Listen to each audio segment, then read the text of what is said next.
Здравствуйте все! Добро пожаловать на канал Магия Песка. Мои дорогие зрители, с вами, как всегда, ваша Ольга. Всех вас сердечно благодарю за то, что вы со мной зашли на мой канал, смотрите это видео, за вашу невероятную и теплую поддержку в комментариях, лайками, за вашу помощь, мои хорошие. Земной вам поклон. Сегодня у нас будет отсыпочка на такую тему. Поток. Важная информация для вас, о чем вам необходимо узнать уже сегодня. Загадайте, пожалуйста, на себя и давайте вместе посмотрим. Я прошу высшие силы дать мне возможность ответить на все ваши вопросы и послать для вас только самую важную, нужную и полезную информацию.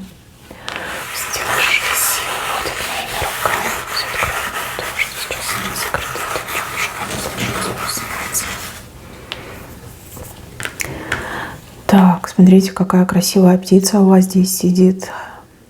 Говорят о том, что идет время хороших новостей. Совсем скоро, вот буквально не сегодня, а завтра, послезавтра, очень хорошие новости вы получите. Это не просто хорошие новости, это жизнеутверждающие новости. Новости, которые зажигают надежду. Новости, которые все меняют. Меняют вас, меняют ваши отношения. Новости, которых стоит дождаться, о чем-то очень хорошем, либо о ком-то очень хорошем, а может и о ком-то и о чем-то, но буквально, да, вот эта прекрасная птица влетит в ваш дом, влетит в вашу жизнь. Вот, если вы сейчас чего-то ждете, оно не происходит, то следует еще немножко подождать. Тут прям речь идет на часы и дни. Вот, новости уже как будто бы в пути. Совсем скоро вы все узнаете, все получите.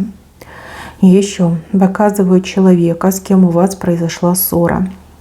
Этот человек, как пришел в себя, можно так сказать. Человек как будто бы в гневе пылал.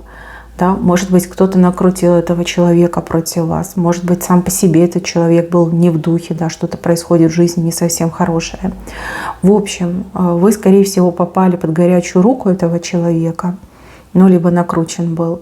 А теперь этот человек успокаивается, понимает, что беду натворил, да, что вот был неправ, что нельзя было так поступать. Человеку и больно, и совестно. Человеку очень-очень сильно хочется как можно скорее с вами поговорить, принести вам свои изменения, и по возможности как-то урегулировать все, да, хотя бы выйти из этой зоны конфликтов. Сожалеет, очень сожалеет этот человек о том, что так себя повел некрасиво, низко и очень сильно агрессивно в вашу сторону. Да? Сожалеет.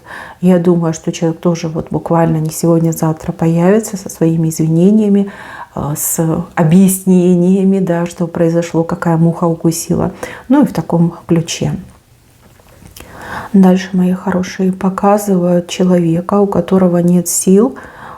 Человек не может поднять меч. Хочет, но не может. Сил нет, сил не хватает. Слишком тяжелый меч, либо человек слишком ослаб. Говорят о том, что сейчас очень хорошее время нанести решающий удар, либо какой-то контрудар.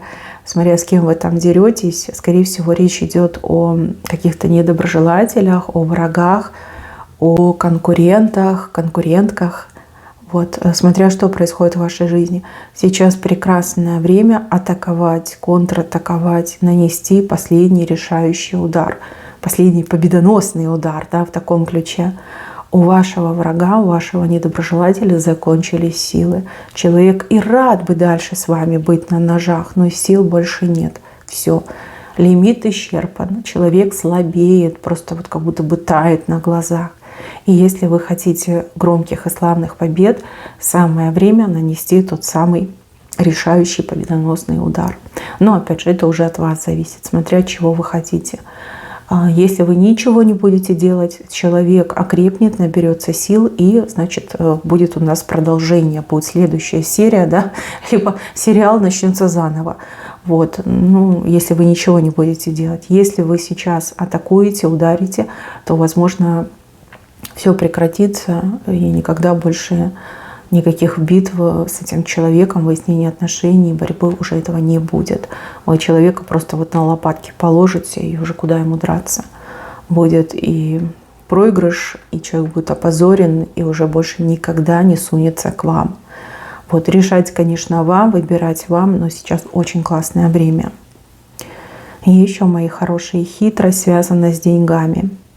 Кто-то хитрит, либо вам не договаривают о деньгах. Ну, допустим, у человека есть деньги, он говорит, а у меня нету. Либо сейчас не то материальное положение. Да? Человек может жадничать, человек может скрывать. На работе могут дурить граждан, сотрудников, объясняя задержку в зарплате тем, что компании там на мели, да, что денег нет, что банки там все сломались, да, и вот нет денег заплатить зарплату.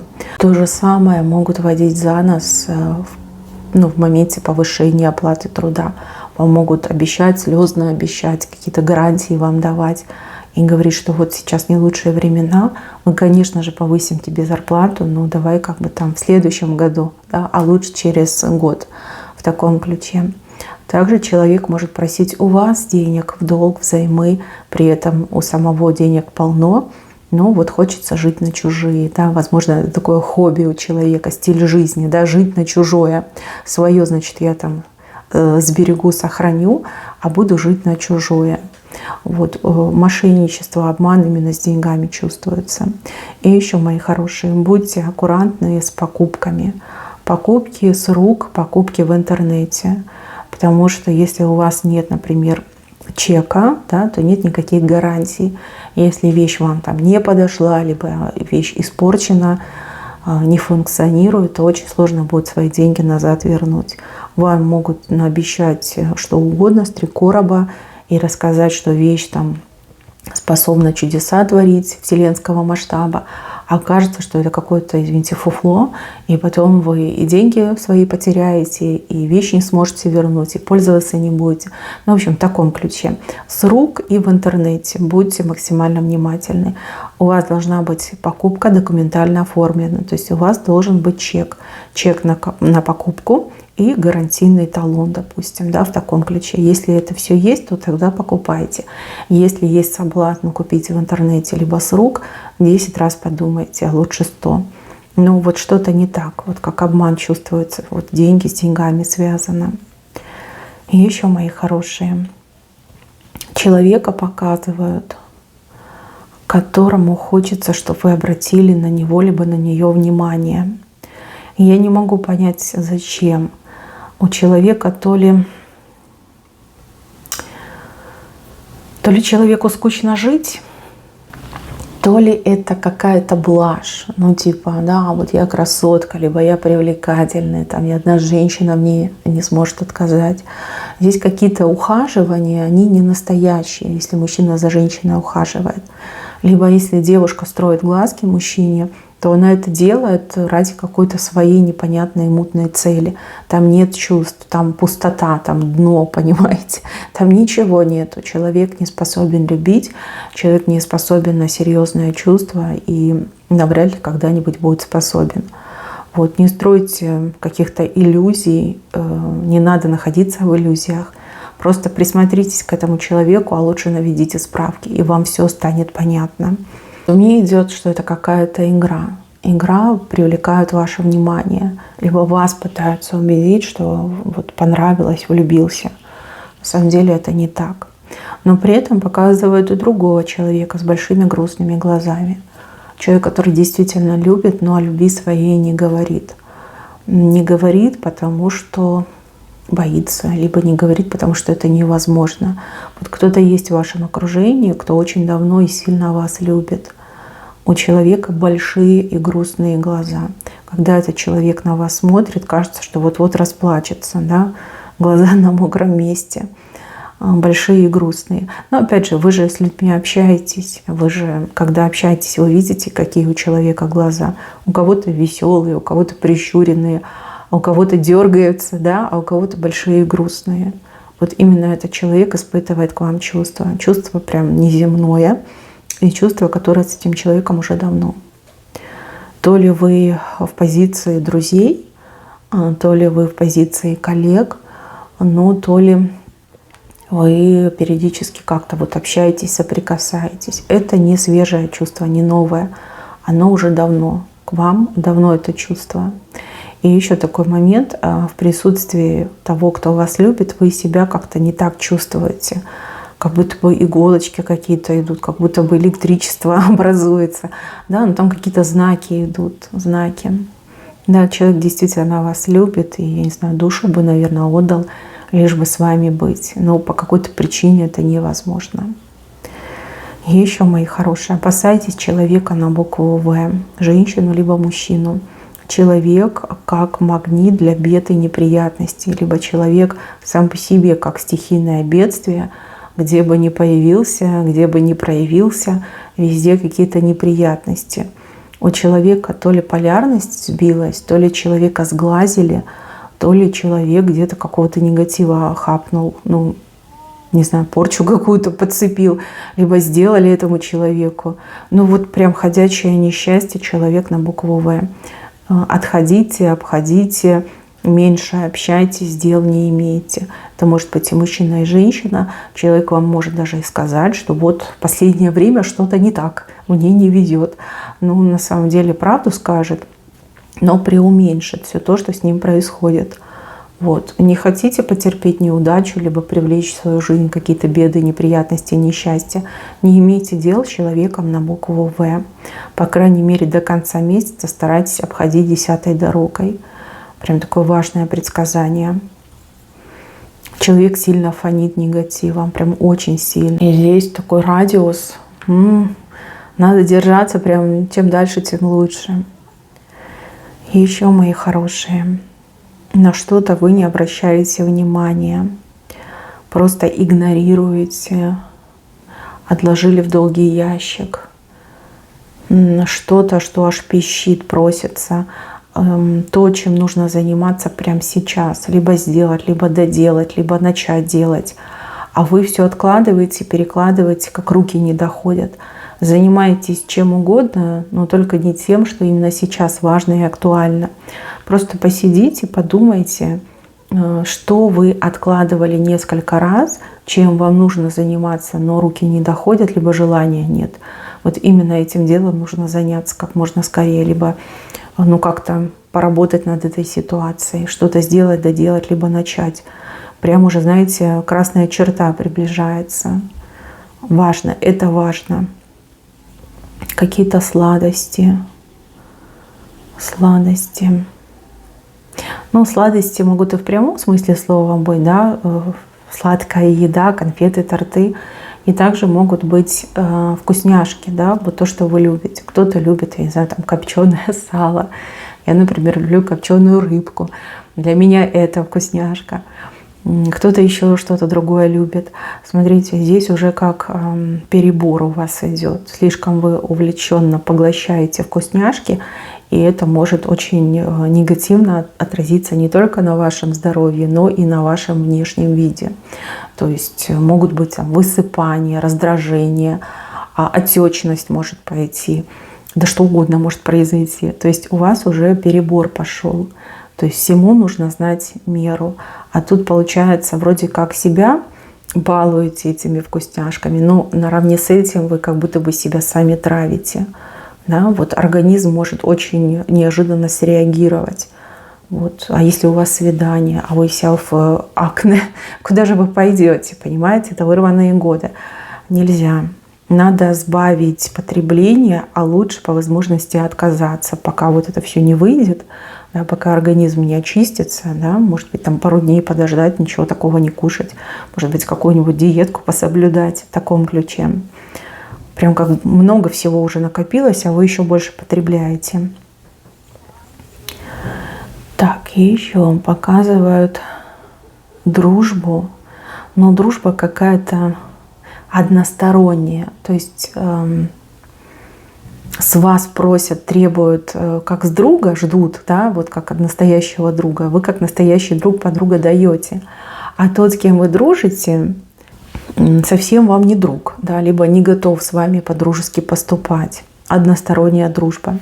И буквально либо вот столкнулись совсем недавно, либо вот-вот столкнетесь с таким вот поведением, отношением, когда ваш друг, либо ваша подруга свои дела поставит в приоритет, а вам так и скажет, что мне некогда, у меня есть свои дела, и я там не буду для тебя что-то делать, либо не буду уделять тебе времени, либо не буду тебе в чем-то помогать. То есть здесь как разочарование идет. Разочарование, такой болезненный укол.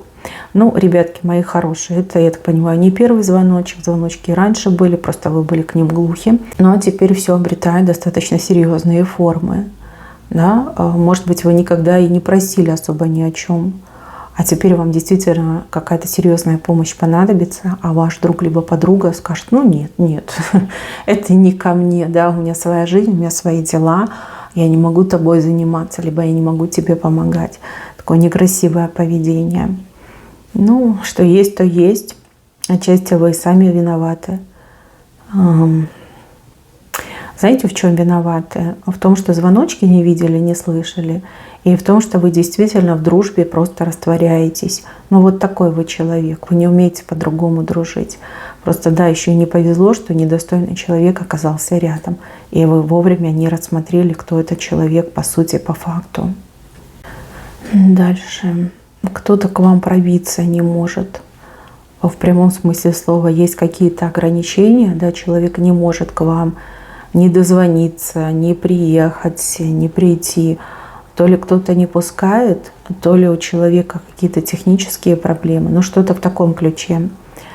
Человек очень сильно из-за этого страдает и очень сильно переживает. Да?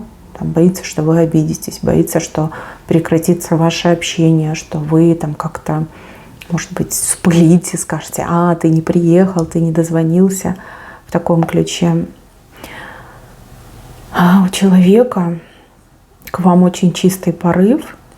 И этот человек, ну вот, я не знаю, сквозь время и пространство будет тянуться к вам. Может быть, даже кто-то от этого человека придет и объяснит ситуацию. Вы там смотрите, себя не накручивайте, все хорошо. Это просто такое обстоятельство. И не надо лишних каких-то негативных мыслей. Они здоровья вам не прибавляют, и в них ничего ни правильного, ни хорошего нет. Не думайте плохо об этом человеке, кто обещал прийти, либо кто обещал созвониться, но не приходит и не созванивается. Там действительно какие-то серьезные помехи. И еще, мои милые, вам нужно с кем-то общаться, вам нужно с кем-то говорить. Говорить о своих проблемах, говорить о том, что вам необходимо. Пока вы молчите, какие-то другие люди забирают все, что им нужно и все, что им не нужно.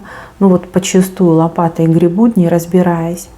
А вы действительно в чем-то нуждаетесь, и вам просто необходимо об этом заявить, вам необходимо попросить о помощи. Вот, это очень важно. Это не позорно просить помощи, это нормально, это естественно в сообществе, в социуме. Мы же люди, мы должны друг другу помогать. Нельзя молчать о своих проблемах, нельзя оставаться наедине со своими проблемами. Вам прям вообще категорически запрещено. Вижу, как только вы попросите, так и помощь, либо поддержка вам будет оказана. Даже людьми, которых вы, грубо говоря, не особо хорошо знаете, может, вообще не знаете. Вижу, что откликнутся, вижу, что помогут. В чем бы ни была ваша проблема, в чем бы ни была ваша просьба, но вижу, что откликнутся, и вижу, что помогут. Молчать нельзя. Не знаю, что это у вас, скромность либо гордость, но это вам реально мешает. Так нельзя, это неправильно. Дальше. Веселый человек на букву О.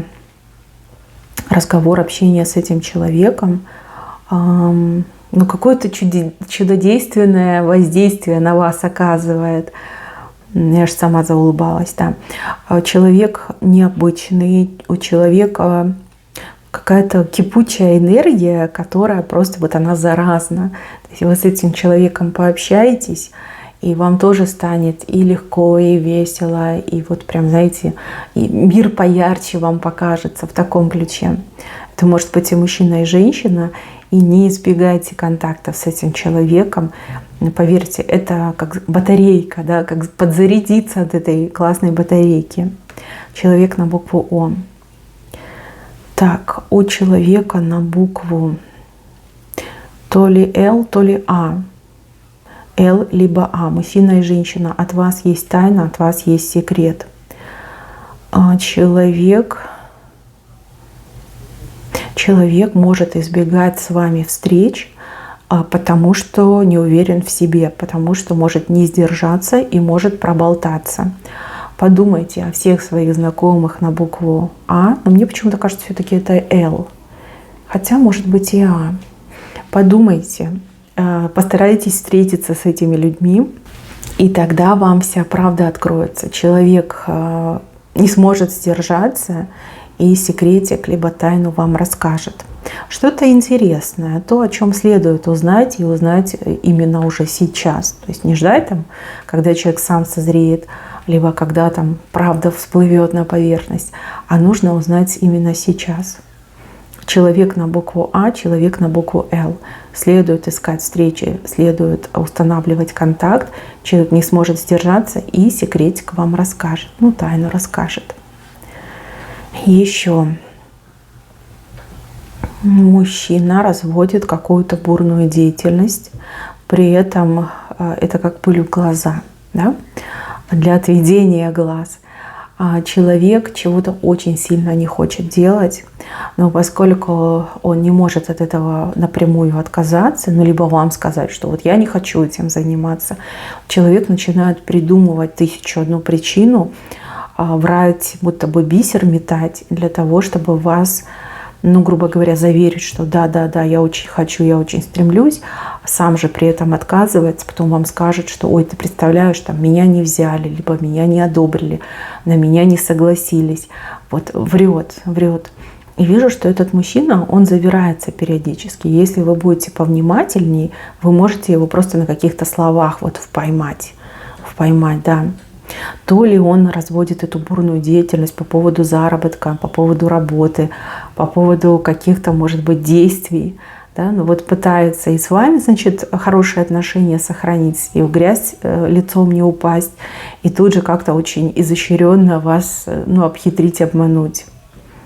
Да, такой мужчина. Знаете, какая его главная проблема? Он не уверен в себе, и лень-матушка ему просто ноги перевязала, причем таким огромным узлом. Ленивый, он ленивый, нерадивый. И здесь лень как уже патология, да? Лень как не просто болезнь, а именно патология, как хроническое, да, какое-то состояние. Его бы от лени полечить, может быть, и толк бы с него получился. Хотя пока он в прежних условиях находится, зачем ему шевелиться, зачем ему что-то делать? Он и так себя прекрасно чувствует. Да? Надо как-то менять его реальность. От лени, конечно же, лечить. И пресекать вот эти моменты с обманом связанные. Еще, мои хорошие, кому-то вас очень жаль. Кто-то смотрит, наблюдает за вами, за вашей жизнью, как вам нелегко, как вам тяжело, как много работы вы выполняете, как никто вам не помогает, как все на себе тащите. И этому человеку прям больно становится, когда он это все видит, либо она видит. Человек хотел бы вам помочь, но только стесняется предложить. Очень похоже, что человек вам незнакомый, либо мало знакомый. И вот в этом загвоздка. Кто-то очень хочет вам помочь. Но, видите, пока не решился. Может быть, даст Бог решиться чуть попозже. То есть наблюдает постоянно за вами, этот человек наблюдает. И если вы в последнее время ловили себя на мысли, что чувствуют чьи-то глаза на себе, все было правильно, да, за вами наблюдают. И еще показано, что нужно больше времени проводить с кем-то, кто младше вас. Это могут быть и дети, внуки, и также это могут быть младшие родственники. Больше проводить времени. либо что-то вместе делать, либо просто беседовать, ну, в таком ключе. Дети, внуки, младшие родственники в вас очень сильно нуждаются. Рядом с вами дети, внуки, родственники чувствуют себя хорошо, более уверенно и, опять же, могут расслабиться. Вы как гарант безопасности мне идете. Вот ваши дети, внуки в этом нуждаются, чтобы вы как можно чаще с ними, как можно чаще и как можно больше проводили с ними время. Прям такая потребность уже образовалась. Так, женщина. Женщина на букву Т в вашем окружении вами очень недовольна. У нее такой огромный камень за пазухой по отношению к вам. Какая-то прям обида на вас. Хотя я не вижу, чтобы вы ее обижали. То ли она сама себе что-то придумала, то ли вы ей как-то дорожку там перешли. В общем, от нее ничего хорошего не ждите. Вот, если какие-то сплетни о себе услышите, либо какие-то домыслы, да, какие-то разговоры, то знайте, что это сделала женщина на букву Т. Сделала в отместку. Ей очень сильно хочется, чтобы вам было не по себе. Ей очень сильно хочется, чтобы вас вот прям ветром сдуло, понимаете? Вот чем-то вы ей мешаете. Какая-то обида у нее к вам есть. Здесь, конечно, лучше подойти напрямую, спросить. Но опять же, это опционально, от вас зависит, насколько вы с ней там близко, тесно общаетесь. Но вот, да, вы ей не нравитесь. Не нравитесь, и это все нарастает, камень увеличивается. Да. Еще, мои хорошие, показано, что вам нужно деньги экономить, либо на что-то откладывать.